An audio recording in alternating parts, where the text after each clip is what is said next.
empires. A political motive leads to the assassination of two members of the Austro-Hungarian aristocracy.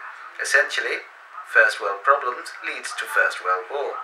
And along with beaches, wildlife and caves, Trinidad and Tobago introduces a brand new style of music to the world.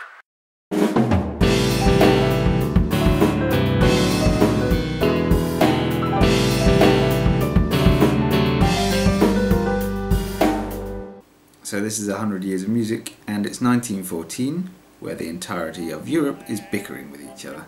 So with countries fighting and times getting harder, the entertainment industry does come to reflect this. And it's because of this that music hall style hits are adopted as like banners for soldiers who are marching to war.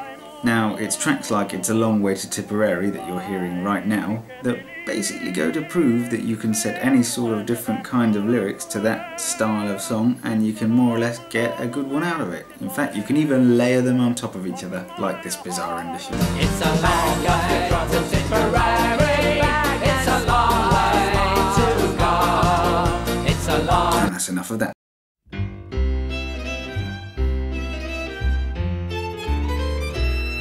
So an important point in 1914 is one of the first recordings of Calypso style music.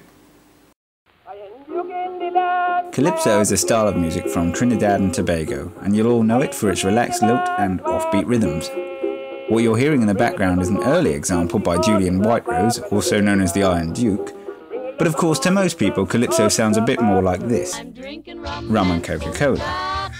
But like most things, that comes a little bit later for us.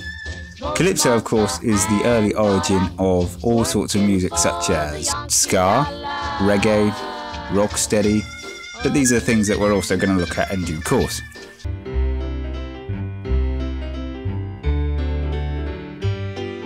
So last time we looked at ragtime with Scott Joplin, but we're going to move away from that this time and talk more about the blues. So I can't believe I got even this far without mentioning the blues, but it has been on the scene for a little while now. Originally, blues reflected a lot of the unfair racial treatment of the times, but this was often just a local thing where people would practice in groups. Founder and grandfather of the blues was W.C. Handy, responsible for bringing the blues to the public. Its characterised pained blue notes helped express an entire generation's worth of suffering. And although this is a brief stop, we will be listening to a lot more of the blues in due course. Handy was responsible for bringing the blues to the public, taking what was basically a local thing and uniting it all under one banner, so it wasn't just people practicing with a few people they knew, it was in fact a recorded style of music, and this sort of hardened the style itself.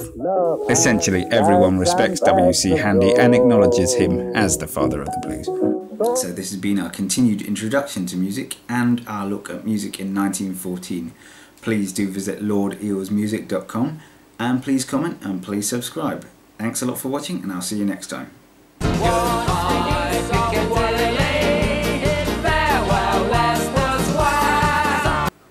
A political motive?